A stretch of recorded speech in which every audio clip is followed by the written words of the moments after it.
Orang lama atau orang baru? Orang gak pacaran? Tá liberado namorar, tá liberado pra beijar.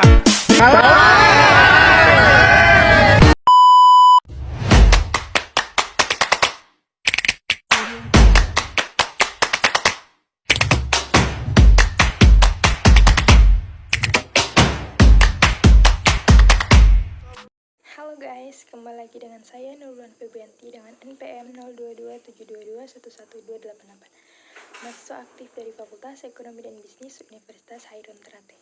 Jadi di video saya kali ini saya akan membahas terkait dengan etnometodologi. Langsung saja ke pembahasannya. Jadi secara bahasa, etnometodologi berarti metode orang.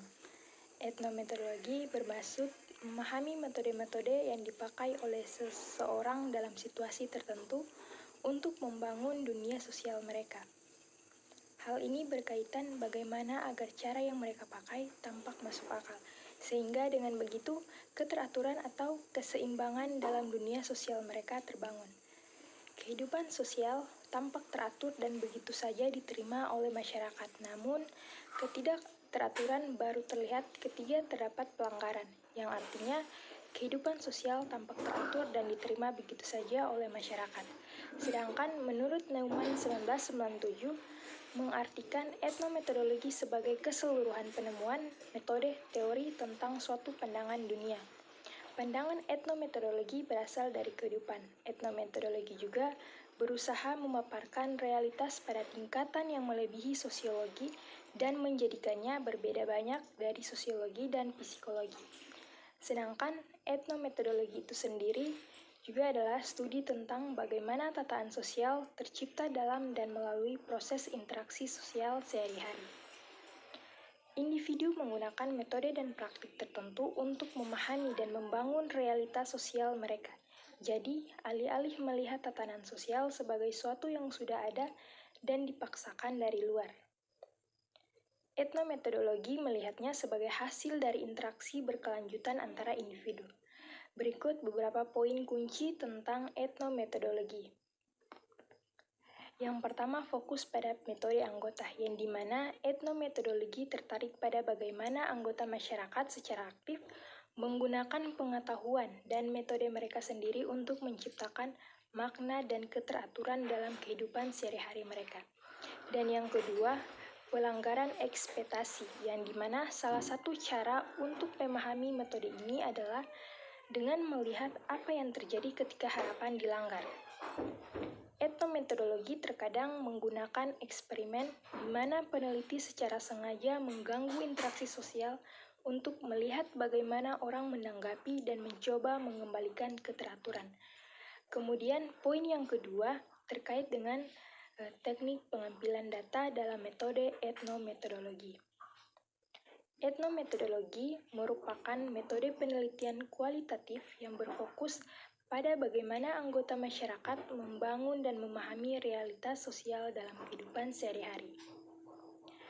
Teknik pengambilan data dalam metode etnometodologi bertujuan untuk mengumpulkan data tentang bagaimana orang-orang menggunakan metode dan praktik untuk menciptakan makna dan keteraturan dalam interaksi sosial mereka.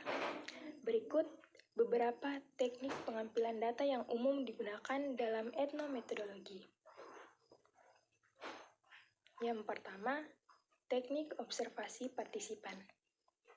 Teknik ini melibatkan peneliti yang secara langsung terlibat dalam kehidupan sehari-hari kelompok yang diteliti.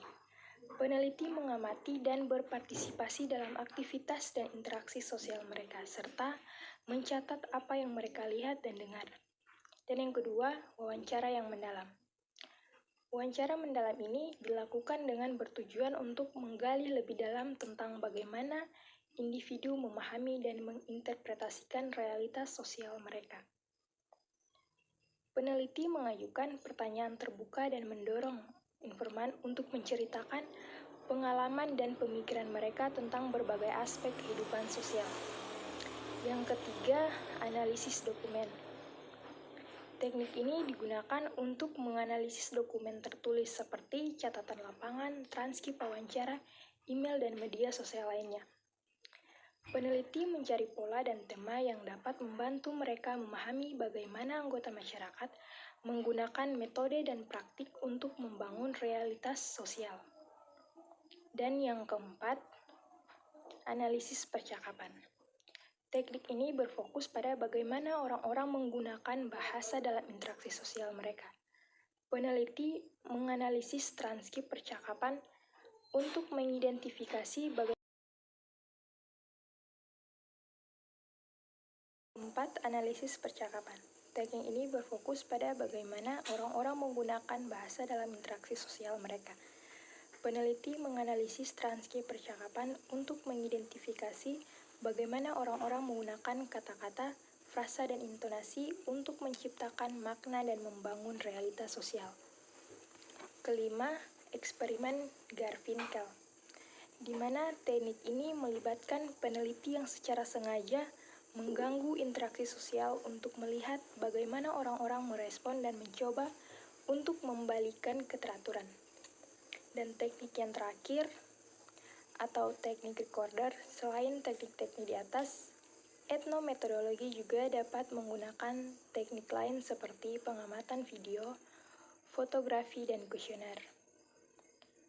Perlu untuk diingat bahwa teknik pengambilan data etnometodologi tidak bersifat statis dan dapat dikombinasikan untuk menghasilkan data yang kaya dan komprehensif.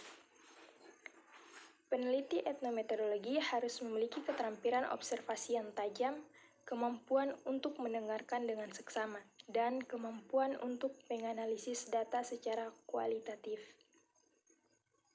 Etnometodologi adalah metode peneliti yang kompleks dan membutuhkan waktu dan dedikasi yang signifikan dari peneliti. Poin yang terakhir terkait dengan analisis data dalam metode etnometodologi. Analisis data dalam etnometodologi bertujuan untuk memahami bagaimana anggota masyarakat membangun dan memaknai realitas sosial dalam kehidupan sehari-hari. Proses analisis ini berfokus pada bagaimana individu menggunakan metode dan praktik untuk menciptakan makna dan keteraturan dalam interaksi sosial mereka. Berikut beberapa langkah umum dalam analisis data etnometodologi. Pertama, dengan analisis transkrip data. Data yang dikumpulkan melalui observasi partisipan, wawancara mendalam, dan teknik lainnya ditranskripsikan ke dalam format teks. Yang kedua, identifikasi indeks, yaitu simbol, tindakan, dan ungkapan yang digunakan oleh anggota masyarakat untuk membangun makna dan keteraturan. Peneliti juga mengidentifikasi praktik yang terkait dengan indeks ini, yaitu cara-cara di mana anggota masyarakat menggunakan indeks untuk menyelesaikan tugas dan mencapai tujuan. Ketiga, analisis konteks. Peneliti menganalisis konteks di mana indeks dan praktik digunakan. Konteks ini dapat mencakup setting sosial, hubungan antar individu, dan sejarah budaya.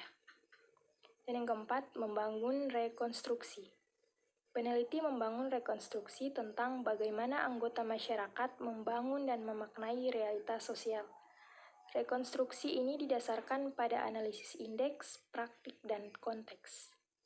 Kelima, memvalidasi rekonstruksi. Peneliti memvalidasi rekonstruksi dengan kembali ke informan dan meminta mereka untuk mengomentari dan memverifikasi interpretasi peneliti.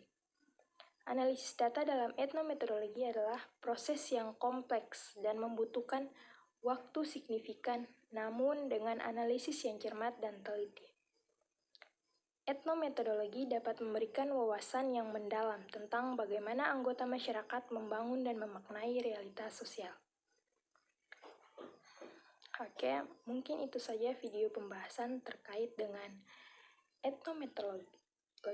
Dan terima kasih juga buat teman-teman yang sudah senantiasa menonton video-video saya yang dari pertama sampai dengan saat ini. Dan jangan lupa like, comment, share ke teman-teman kalian sebanyak mungkin. Dan jangan lupa subscribe, biar kalian tidak ketinggalan dengan video saya selanjutnya. Bye-bye guys, see you next video. Wassalamualaikum bro.